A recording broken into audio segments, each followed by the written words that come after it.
first set on Runeberg, and we've got Team Efficiency as the blue side to the north.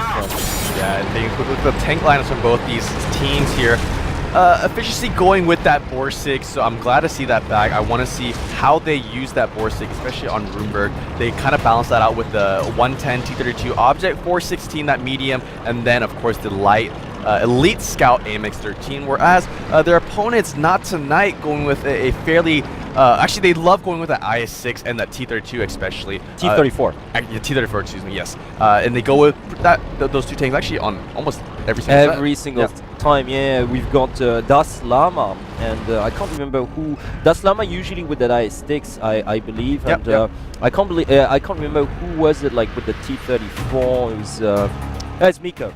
There you go. So almost standard. Well, from what we had seen on Saturday as well. Yeah, not tonight early on, taking control of the city, whereas Team Efficiency, you got a glimpse of it earlier on, but they have made their way out towards the eastern part of the map. A couple of the tanks still kind of hugging the edge of the city, but most of the tanks out there towards the field. They have spotted Miko and a couple of those heavy tanks inside the city, and look at this Comic trying to land some damage, but all these shots actually missing. Yeah, so they're all like converging back towards the city edge, smack in the middle of the map, and something tells me we're going to see an urban engagement pretty soon.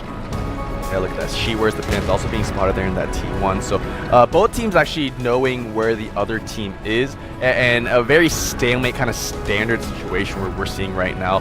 One team inside the city, one team out to the east.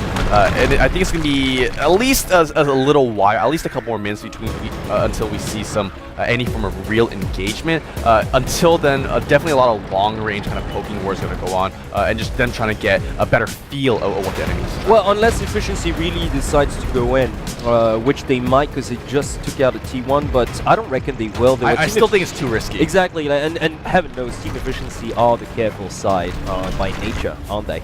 Yeah, and look at that. Das Lama being spotted up towards the more northern part of the inner city now. So Efficiency, I'm expecting them to reposition, at least send a couple of those tanks to guard that northern push that could possibly happen.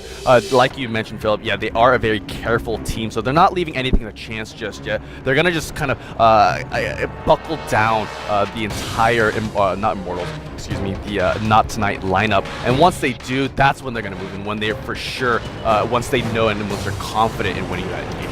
Alright, so right now you do see it on your screen, the Team Efficiency side have nearly almost all come back to defend their own northern base because they plainly felt threat coming from the Not Tonight side on towards the inner city as well. Now you've got Diju still staying like in the midsection of the map with his Borsig, so he'll be able to land shots both on tanks who are attempting a capture and still having a crack as well towards the city edge and the midsection of the urban area, so very well spread. Yeah, Diju's actually taking a huge shot there. Look at that, down to 870 health. He has to be careful because if Diju goes down in that Borsig, that's a lot of firepower that the Immortals, or not the Immortals, excuse me, Team Efficiency is gonna lose. So Diju absolutely has to stay alive at this point. In terms of as a sniper, he's the only tank out there, and he's facing a pair of 50s 100s, so like you said, he's got to be very, very careful not to go down. Yeah, Das Lama also starting to damage right now. Diju's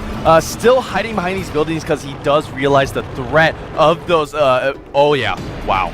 And meanwhile, Efficiency sending their T1 down south pretty much to start to capture. Very well done. They're just really doing the bare minimum here, defending very well, and at the same time taking advantage of the T1 advantage that they've got right now to send, well, at least one of them down south. Oh yeah, Miko taking down to 300. Oh yeah, look at that. Megadrill trying to move in or trying to make something happen. Das Lama also here in front of Miko, so he's trying to take some damage before Miko goes down. Botech though also moving in here. Megadrill, his track has been damaged, and he is down to about 750, but Miko down to, look at that, 7 health, still alive. Miko, if he can crack one more shot, his life might be actually worth it here, but oh no, look at that, under the thumb, and both Miko going down. This is and Das Lama. Yeah, this is game over for the Not Tonight side. They're being crushed out there. Yeah. And I can't really understand why they split up their forces, as a matter of fact, because they sent like 2 tanks down towards the midsection of the city, and well, that was pretty much all the Efficiency side needed to push and completely obliterate them up north. Yeah, really, I think not tonight. Questionable choices. Yeah, just a little bit. If they wanted to go for that push, I think they should have just committed all 5 of their tanks. Yeah. They should not split 3 and 2 because that allowed efficiency, like you said, to just come back, group up as I think it was 4 of them, right? And then just kind of bully their way through those kind of outnumbering just 3 tanks that the Not Tonight side had. And really, it's just efficiency, kind of just playing on experience, just knowing the right move to make when they have some certain information on the enemy side. They know when to push when it hurts, do they not? And yeah, once again, a pretty